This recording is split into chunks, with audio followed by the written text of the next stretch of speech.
What up? Welcome back to the pod. Y'all are here with just checking in and your two favorite co-hosts, everybody's uncle, Uncle Don Don, yours truly. I'm joined by my other virtual half, my good brother Qualls, aka. Mr. Qualifier. How y'all doing?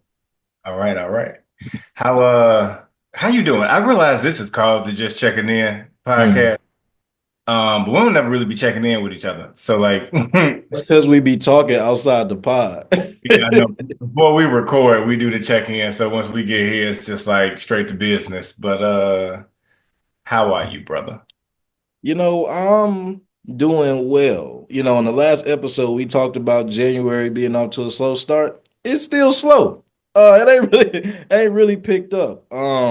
But I think I'm just trying to not necessarily test myself, but accept the challenge of knowing that I wanted to come in and make changes, and just because they didn't happen right away, or just because they didn't happen the way that I had them in my personal script, um, that it doesn't mean that the plan is derailed. It doesn't mean that I can't, change the things that I want to change. So, God just make it a little bit more difficult, challenge me to be a little bit more disciplined and intentional about the things I want to change. So, just accepting that challenge more so than crying about or worrying about rather it not happening the way I thought it was gonna happen. But all in all, I can't complain. I'm doing pretty good. We here. We alive.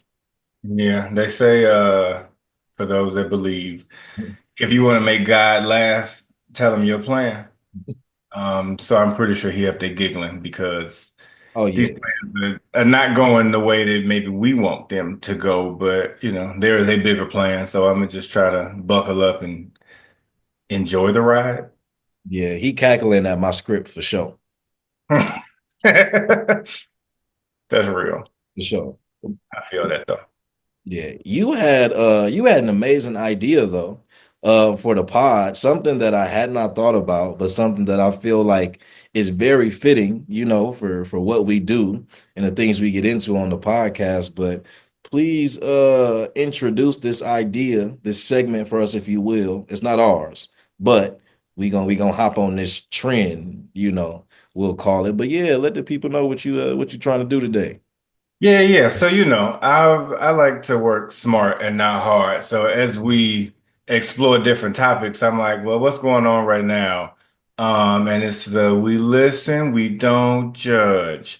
So I was like, why not? Because when we talk off camera, we always kind of do that anyway. And spoiler alert, I don't believe that to be true. I will listen to you and I will 100% judge you. I will leave space to figure out how we can move forward after that. But by all means, I'm a judgmental ass person. It's just not always malicious, right? It's just how I process the world. So it was like, why not bring this to the pod? And I feel like I wore the perfect shirt for it because I really do feel like, and this is no shade to you and our dear listeners, but I really do feel like I'm surrounded by idiots most of the time. So if I am not outwardly judging you, my face is, and it's loud. So why not? I put this shirt on and said, hey, let's dig in a little bit. So yeah. Yeah, no, I can confirm everything that he just said. But I agree that judgment doesn't have to be malicious. I think judgment doesn't come from a place of like judgment isn't so much about right or wrong. I think judgment is just more about perspective. Like, Mhm. oh, I wouldn't do that way, and that doesn't make sense to me.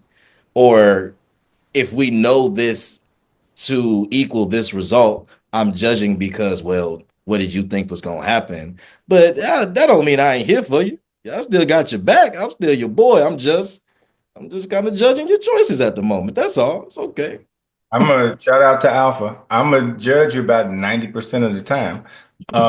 So if you know, you know, but I'm not necessarily gonna hold it against you. It's just like you said, it's a different perspective. It's maybe something I wouldn't have thought of that maybe I can do now, or be like, ah, I get it, I get it. So they don't all have to be serious, but I'm just come out the gate with something I was talking to somebody about, and they was like, Donald, what? It was a question in a little game I was playing, talking about if you ever had, like crush on a cartoon?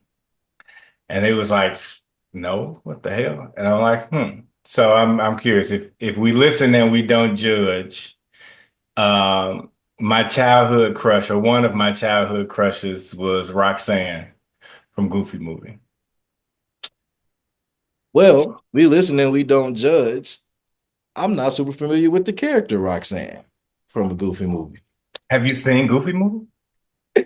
If I did, it was a very long time ago. I have not seen it recent enough, and it is not embedded deeply enough in my mind to remember. I give you permission to Google right now. Google what she look like. Yes. Right, man. Goofy movie. Now Donald. I mean, honestly, I'm saying, why you over there judging? uh, it's not so much a judgment, but I had to go through a couple pictures. But the funny thing is, if you were to humanize this cartoon, this would really be your type in human form as well. So Thank you. it tracks from that standpoint. It Yeah, just I mean, took a couple glances. I wasn't some weird child getting off on cartoons, but Getting he, off his crazy. he was a cartoon baddie a little bit. Cartoon baddie is that's a wild phrase, but nonetheless, I hear you. I hear you. Uh, I I think more people had crushes on cartoons than they will admit. They just don't want to say it out loud because how they think it sound. But I, That's true. I think people had because I mean, basketball fan, Space Jam fan. Lola Bunny was going crazy at Space Jam. You know what I mean? So I get it. I understand. I understand. I understand. Yeah, she I was ain't judging on that one. Honestly, I can't lie to you. Lola Bunny was like cartoon love and basketball, right? So, hey, I think I'm on to something.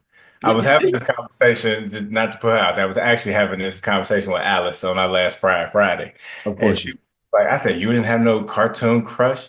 She was like, nah, they made all the boys ugly and look like dogs anyway. And I was like, that's valid.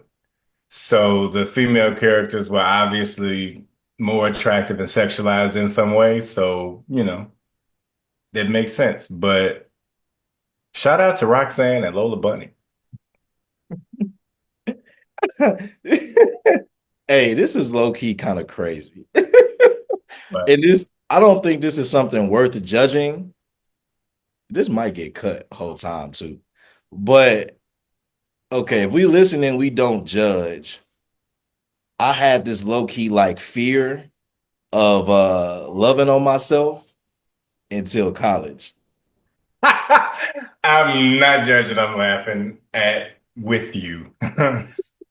I don't know what it was, but like when it would come up in high school and people would be like, "You don't do it like at all," I'm just like, nah, like I like it wasn't. I didn't feel like I had to. It really wasn't something I was like surrounded by. I was aware of it, but I just I didn't think like, oh, let me go do this because this is what you're supposed to do until you do it for real. Like, so I don't know. But the more I think about it, the older I am, I'm like, I could see back in my time of being in that age, that probably sounded crazy to people. So yeah. Okay, we listen and we don't judge. I mean, I don't think that I was, loving on myself at a younger age, but I don't know that I ain't really think too much about it for real. But I do find it odd that active adults that are single and don't love on themselves. Like I have some friends that say they don't, and I'm like, you don't? Hell, it's people in relationships and married that do. But to Absolutely. be single and not doing it are you all right? Yeah. So I mean, the moral of the story is love on yourself as much as you can It's at home, okay. out It's in okay. public. We don't want no indecent Yeah. exposure. Hey, But hey. Yeah, keep it cute. Keep it demure, as the kid. But yeah. okay, that's What else we not judging? um. If I'm following the cartoon, well, not even cartoon. I just thought a cat dog, but thinking of childhood, right? If we listen and we don't judge, I've always had dogs growing up, and my dogs all happen to be male dogs. Okay. I'm not gonna reveal the age that I realized this, but it was young, just old enough to know different. I thought dogs were boys and cats were girls. So it never occurred to me to think of like reproduction and how we get more dogs and more cats, because if cats are exclusively female and dogs are exclusively male, how the hell are we getting other dogs? But it just I was close to double digits by the time that clicked. Well, I'm definitely not judging because you got people that automatically assume most dogs are boys or male. That's true. How many times I got Callie, they be like, "Oh, how old is he?" She, sir, ma'am, is is 6, just for the record. No. But also it was funny because there's a lot of people that don't realize you can just tell the difference by how they pee.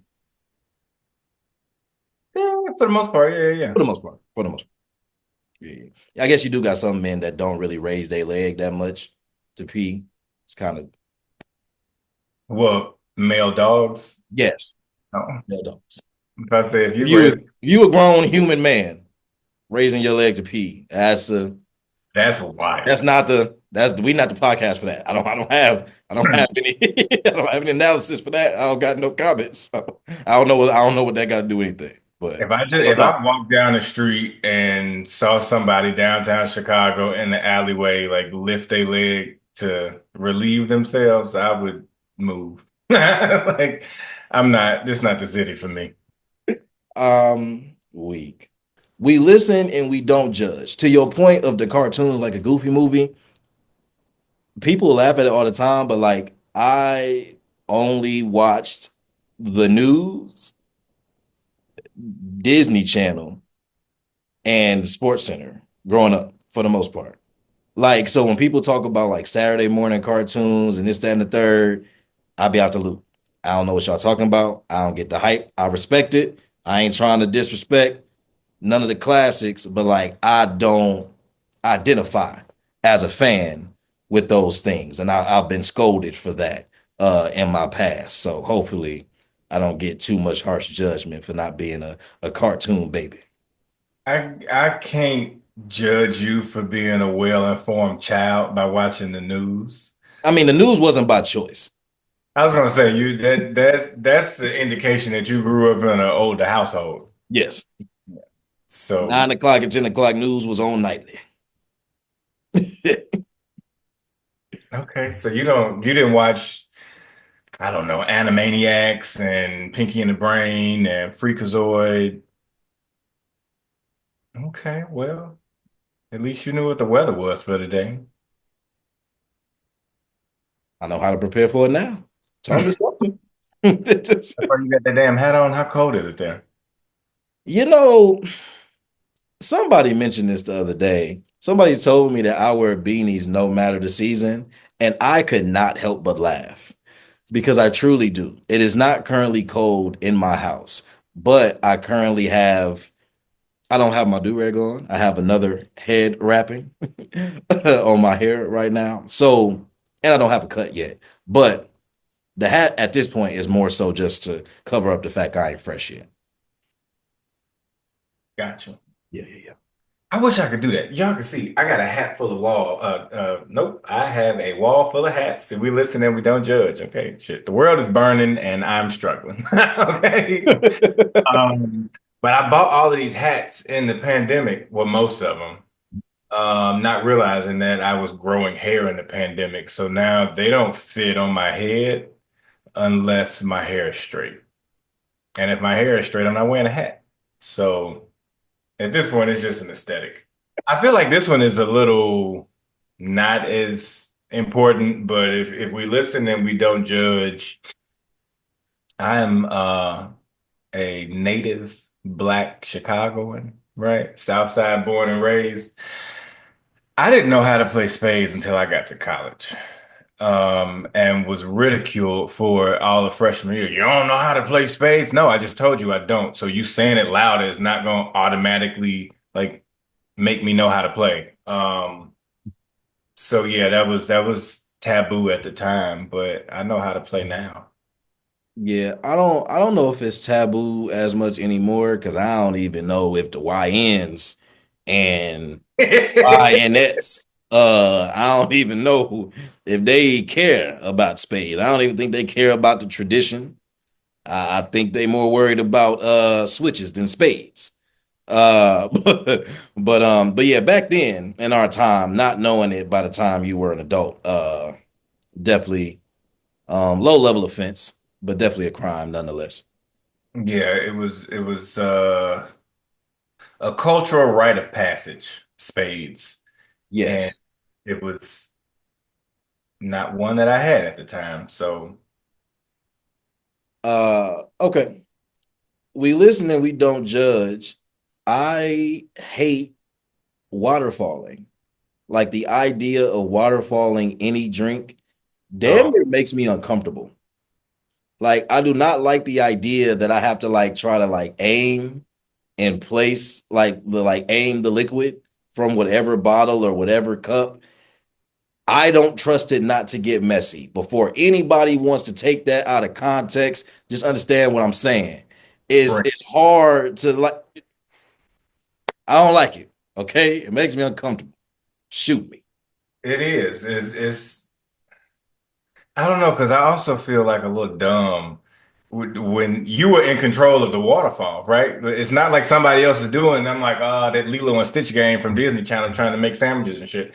But like, I'm in control of the waterfall, so why can I not like hit my own mouth? Like I miss it every time. But my thing is, people are like, I'm not drinking off you. Yeah, but we just smoked together, and you had a People backwood, which was wet as hell. So like. A water bottle, I think we should be okay. Unless you were just ill. I don't understand that concept.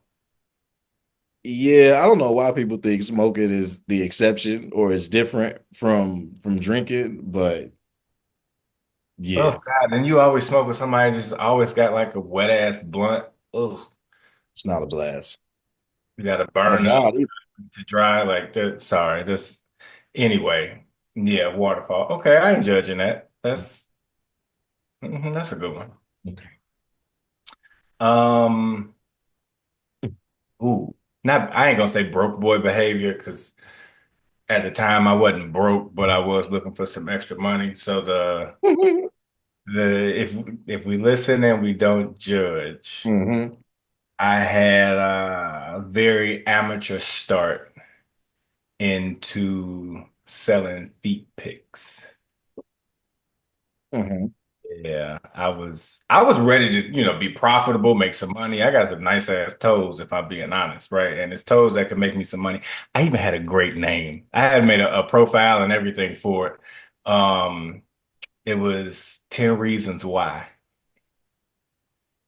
Yeah. beg your pardon. Yeah, 10 Reasons Why. That was my name. I did take a lot of pictures and videos and such, but the problem is as a content creator, you have to create the platform, right? You got to get the audience and then sell. I can't just be like, yo, here go my toes, like buy them. So then it got to be too much work. And I made no money off of it, but my toes are profitable. Profitable toes. Okay. Mhm. Um, we listen and we don't judge. Uh, I did not realize until very late in my college career that an amaretto sour does not really have liquor in it. No. Funny because I'm going back to '08, '09. We'd be at the Blue Note, the icebreakers, and if you either got a Long Island or you got an amaretto sour, we was knocking them back. But you get buzzed off of Kool-Aid quicker than you can one of those. Wait, now I thought Long Island's were a little bit different. Long Oh, but Island, no, no, Long Island's will, I have a complicated history. If if we listening and we not judging, it sent me away for a brief amount of time. Long Island's will, but amaretto sours. No, I was just saying those are the two drink options that people was going with. Right. Yeah, no, yeah, I was I was hurt a little bit when I found out that I wasn't really, drinking, at all, really. So I had no claim to anything. But yeah, I didn't know what having a drink straight was until my undergrad graduation. Or Okay. neat. No, I lied, neat.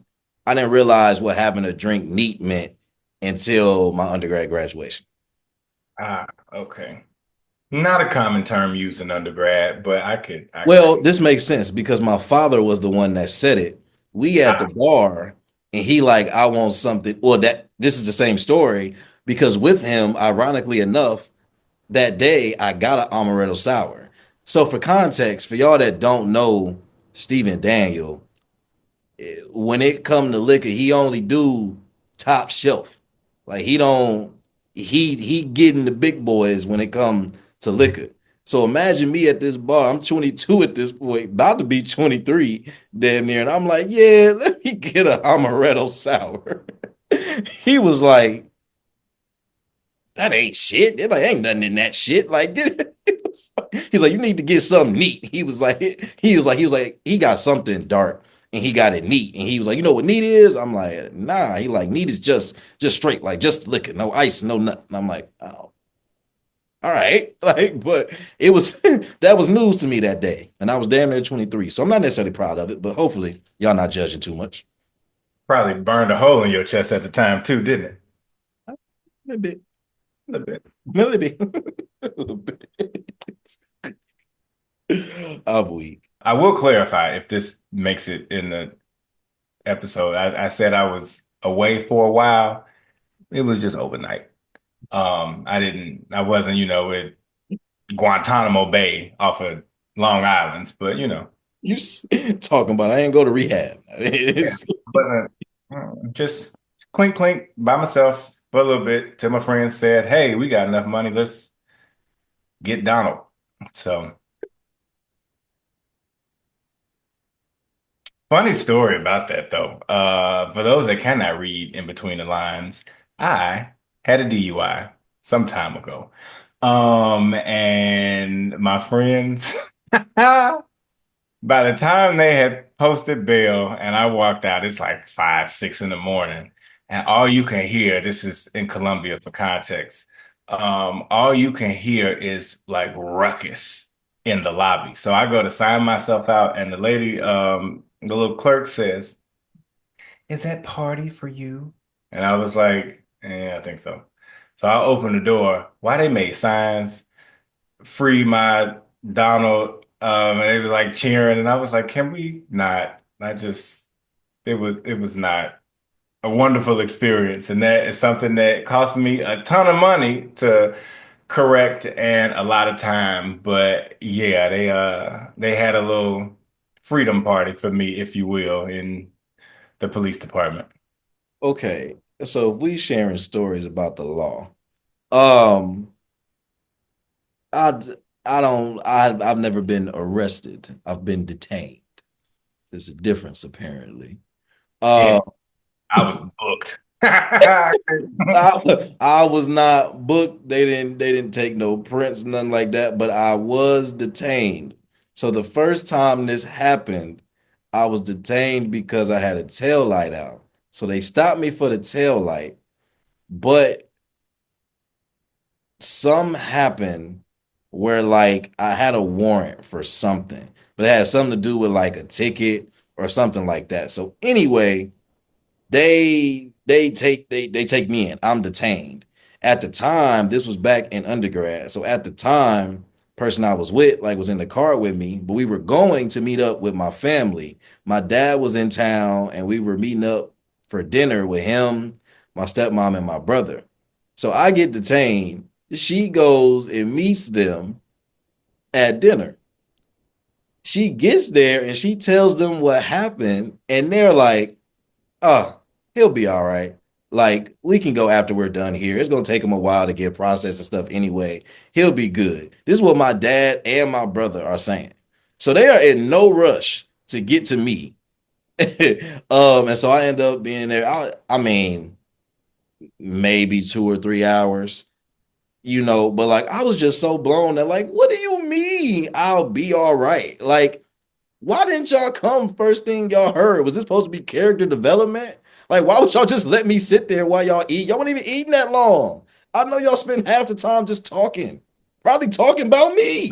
But probably about you, but it was like, you know what? Lessons sometimes are learned hard. So, That wasn't even the only time I was detained. oh, well, if you add them together, then maybe you were booked. I can't say that math's not mathing. It's fair enough.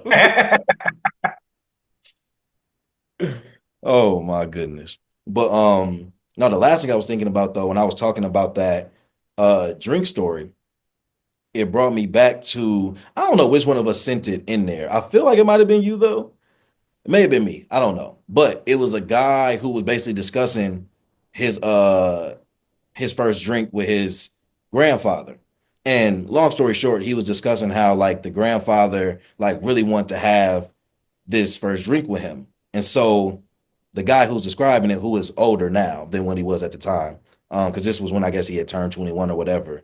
But he basically goes through the story of saying how he basically treated the first drink almost like a shot, like just downed it. Like, you young, like when you drinking when you young, you just drinking. You don't know the difference. You don't know what you drinking. Half the time you drinking something cheap anyway, so it don't matter. But you ain't realized the levels of liquor, right? But he was explaining how the second drink he sipped, like the first drink that he took like a shot, like burned really bad. Obviously, for y'all that know now, because we grown. But second time he had to drink, he sipped it. It's like you sip, conversate a little bit, sip some more, like you're supposed to sip on it. But he was making that into an analogy about how to slow life down, because if you just sit there and try to do everything right away, or just throwing back shots all the time, you're not really appreciating, what's going on. Nor might you be like hitting the goal that you want to hit because you're so focused on trying to get there too fast. And I thought that was really profound and a great analogy as you come to understand liquor and the effects on the body and stuff like that. But have you felt that way? And not felt a particular way, but in terms of like slowing down within life, when do you kind of feel like you had that epiphany, or is there an experience or an example that kind of serves in the capacity that that example from that video did? In terms of slowing life down. Yeah, like when you, whether it was somebody else who kind of gave you that gem and you didn't realize it till later, or there was a certain experience you had where like you had that moment where it resonated and finally hit you, why you kind of need to slow life down and be able to appreciate, certain things. Um, the first thing that comes to mind is 2019 when I got sick. It Mm, was going into the pandemic. I've referenced a bit of this before, but it wasn't COVID, allegedly from what we knew, but I just had a terrible random case of pneumonia. Right lung was enlarged. I got some acute nerve damage from that. I was down for 3 months, but I had recovery for almost nine. And this may sound dumb, but you don't realize how much you need your lungs mm, or use your lungs day to day. Like you like, oh, I'm not running, right? I'm not exercising. I'm not exhausting at like all the energy that you have. But having a conversation, talking, you were breathing. You don't realize it, but you were breathing, right? So it was pretty bad because when I tell you I was down bad, I couldn't walk from my bedroom to the bathroom without being winded, right? I couldn't teach at the time. So I was, having to sit on a stool and tell everybody else to like learn from each other. It was a rough time, and I'm one to go. I'm like, I'm a doer. I'm a ready to go. Like I pick up the pieces and let's make it happen. But life slowed me down then. I couldn't walk down the steps to my apartment complex. I couldn't drive. Like it was bad, right? I was down bad. So life politely told me to sit my happy ass down and to say you can't do everything you think you can and the things that you want to do. Um, so yeah, I prefer the drink analogy because I really rocked with how he had talked about that in the video, but I didn't get the nice analogy to slow me down. I just got knocked on my ass to slow me down. So Nah, that's definitely real. I don't have anything similar to the drink analogy either. I mean, I've had conversations with people in my life, men, women, just, like people who are older, wiser, like have experienced more. Um, and I've had those conversations where like certain things I can like I remember now and I can go back to and say I see how this applies. But I think the thing for me that helped me slow life down was um yeah, when I got prescribed depression medication.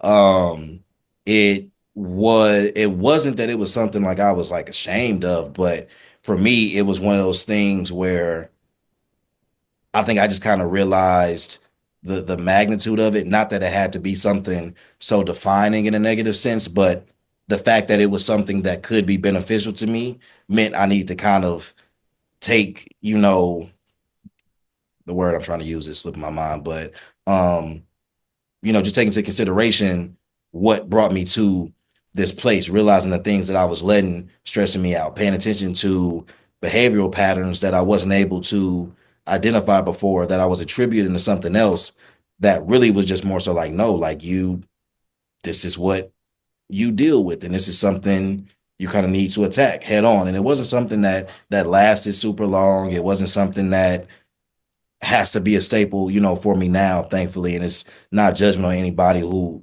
is on it because it is very useful and beneficial. But I think for me, especially in the time frame that it came about, it was very much the final stamp of like, yeah, you need to you need to reel it back in. You need to, take inventory of what's going on and figure out what's the best path for you to stay on the straight and narrow. So all in all, learning how to slow down life, I don't think is something that you ever stop learning. But I think when you have that first moment of like, whew, if I don't slow down, like this is what can happen. I think wherever that moment is for people, that kicks off that journey of just trying to understand how to find that balance. yeah, and it can be rough, but when those things happen, you gotta listen. You gotta listen to the world around you. You gotta listen to yourself, or you gotta listen to whoever the hell was talking to you. Like if we, have the older, wiser counsel of people, just listen. Because if you don't listen and you continue to go down these paths, you open up the door for people to judge you. And you can't get mad when they do. Because if we tried to help you and put some bumper lanes up, and say, hey, watch out, and you don't listen, then we judge. That's real. And that's a great way to cap it off. But your final stance on judgment for the people, as that is what we've centered the episode on today. If you consider me in your circle, know that I'm going to judge. Uh, that is how I exercise accountability. Great point. Great point. Until like the point we made earlier, like judgment doesn't have to be malicious. Obviously, it can be, and be mindful of that. But if you know your people, if you know the connections you have with people, sometimes judgment ain't nothing but a love language for real. You know what I'm saying? Like, if I'm judging you, it's because I care. It's because I want you to know, while we may laugh about it, while we may kiki and haha. But for real, listen, you need to you need to get a grip on that, to change that, or don't do that no more, whatever the case may be. And people who love you are going to do that, and that's okay. So understand the difference and know how to have the discernment to say somebody's judging me from a place of malice versus somebody's judging me from a place of love. Boom. We just cured world judgment. Raymond, you are on this kick heavy. Trying to be. I'm trying to find my thing. You had the Keith Lee variant thing. I gotta find my thing. I do every episode. Mhm. I like it. But until the next time, your favorite duo, that will be us, blesses y'all screens. We will catch y'all on the next episode, man. Y'all know what it is. Peace.